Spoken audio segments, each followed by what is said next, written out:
In addition to Witness, we'll also be reviewing the latest film version of George Orwell's famous novel 1984. Coming up next at the movies, we'll take a look at Big Brother watching us.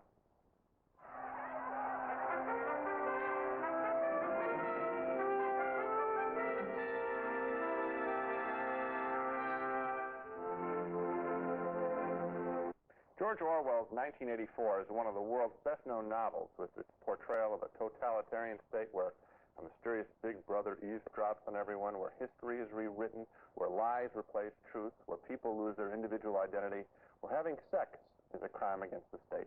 And in this awful world, we follow the fortunes of one Winston Smith, a timid everyman, and his battle to remain a rebel in this world, to remain an independent thinking person. Here's a scene where Winston Smith and a similarly minded female rebel joins him for a taboo personal encounter. Hello. Hello. Let me show you what I've bought.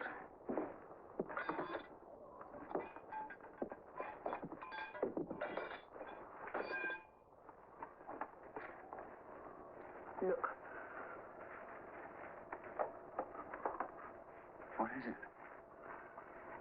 Real sugar. Not saccharin. And I got a loaf of bread, proper white bread. And jam. A real tin of milk. Look. Coffee. Real coffee. In a party, half a kilo. How did you manage to get hold of all this? Oh, there's nothing those bastards don't have. Aren't you pleased? Yes. Yes, of course.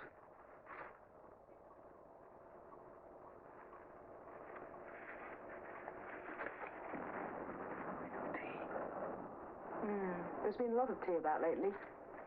They've captured India or something. I want you. I want you too. That was John Hurt as Winston Smith and Susanna Hamilton, a real find there, quite appealing as Julia. 1984 has been filmed twice now. This second version is better than the first, but despite all the artistry involved, the bleak set decoration you could see there, the noble performances, it still left me unmoved, as if I were watching it all at a distance. And that even applies to the fine, burned-out performance by the late Richard Burton in his last big screen role, playing a member of the ruling party who tries to brainwash the last bit of humanity out of Winston Smith.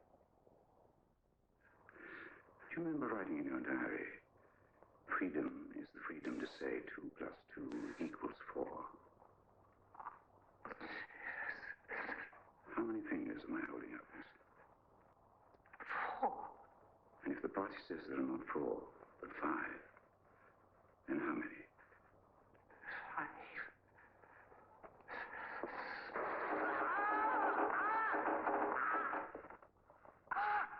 No. That's no use. You're lying. Burton is very good in this picture, and that's not just because it's his last performance and it feels tragic to us. But why didn't this film work for me? Why isn't it the horrifying experience that Orwell's book is? Why is it even boring and repetitive at times? My only guess is that the film is too respectful of the book. Everyone seems to be acting as if they're associated with a classic. And there are absolutely no surprises in either the film's tone or style. It's all of a piece. The world is dark and gray. The ruling state is bad. Can Winston survive? And then the movie's over. And I sat there admiring many of its individual elements, but by its whole, basically unmoved. Well, there we have a real big disagreement, because I felt it was a real good movie, and I didn't feel it was too respectful to the novel. What I thought was that they had found their own vision of 1984, and that, oddly enough, it looked a lot more like, let's say, post-war England than it would look like the 1984 of a more futuristic movie like the original 1950s version. Right. This is a movie that's made out of old junk cars, out of smashed office furniture, out of burned-out radio tubes, out of people who really make you feel that strawberry jam and that little tin of coffee are important to them, so that I did feel that this was a world of totalitarian, crushing kind of... Well, I want to tell you what happened to me. It's amazing to me. You know that famous television commercial made for Macintosh computers that ran in the Super Bowl, which is a parody of 1984. Right. I thought that 1-minute commercial contained everything that this movie contained. And as a result, as I sat there watching it, I thought, well, I know what this is all about. And I knew what this movie was all about from its first frame to its last frame. Good actors, honorable film. So what? I think you're really missing the boat on it, Gene. I think that it's a good movie, and I feel that the director, Michael Radford, has really done a great job of visualizing this material in an original way. Good performances. You liked Richard Burton. I like John Hurt. No, that's too noble for me. But at any rate, go ahead.